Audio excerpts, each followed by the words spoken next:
It is time to give out some high fives as CeeLo and Anthony will give us their top 5 list. And Anthony, we're going to start with you. Give us your high 5 Mets free agent pitching priorities.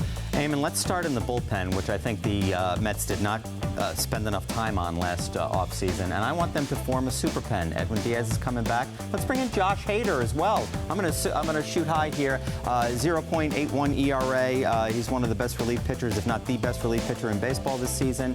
He'd be an impressive addition there and would really be a good start to their bullpen. Now, we just talked about this guy, so I'll go over quickly.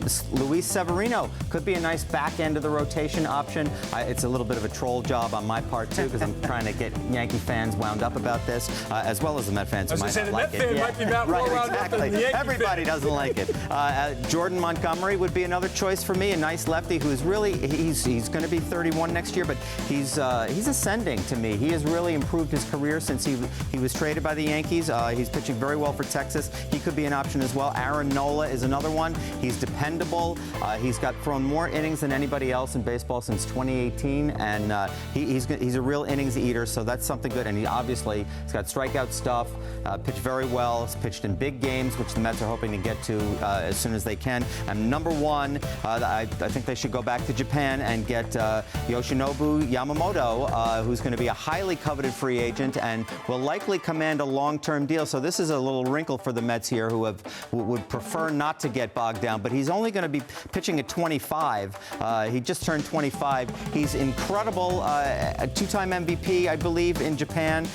His ERA is hovering around 1.5 this year, CeeLo, so that's good stuff. Yeah. And it works. Senga's turned out beautifully. Yes, so that would completely remake the pitching staff if you landed all 5 of those guys. You, Steve Cohen, break out the checkbook and go. I'll take 4. I'll take 3. Yeah, even. the Met fans will take 4 if you leave Severino in the Bronx, I think. All right, CeeLo, give us your high 5 former New York athletes that you currently root against. Now, let me just say, I'm more of a lover than a hater, so I'm going to try and speak Josh for Hader? Yes, exactly. Josh Hader, future Met, according to Anthony McCarron. Now, I'm going to try to represent a couple of the fan bases here. Got to start with a little puck, little hockey, right? That's my nature. So John Tavares, former Islander captain, right? The old going back to Toronto, the Maple Leafs pajamas, kind of almost had a leaving in the middle of the night kind of feel to it. And the Maple Leafs have gotten very little accomplished with him, whereas the Islanders went to a couple of conference finals. Aroldis Chapman, some really good years with the Yankees, but you think back to the home run he gave up to Altuve, whether you believe that was, on the level or not. And then really the way it ended for him, sort of unceremoniously, almost like a dishonorable discharge when things fell apart there with the Yanks at the end. Kyrie Irving, need I say more? You got to pick somebody from that net regime, whether it's Durant, whether it's Harden. You got to go Kyrie, off the court stuff, always something going on with him.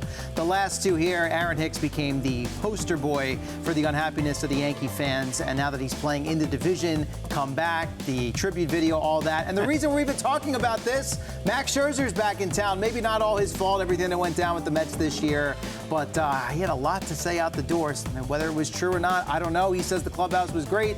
Everyone else says it wasn't. I don't know who's telling the truth, but he's at the top of the list right now. Recency bias. That is some recency bias. I think the Met fan might want to squeeze Marcus Stroman in there somehow. I consider not fans of his. Honorable mention. Yes. All right, honorable mention of being disliked. Yeah. Chris, Anthony, thanks for joining us for High Fives.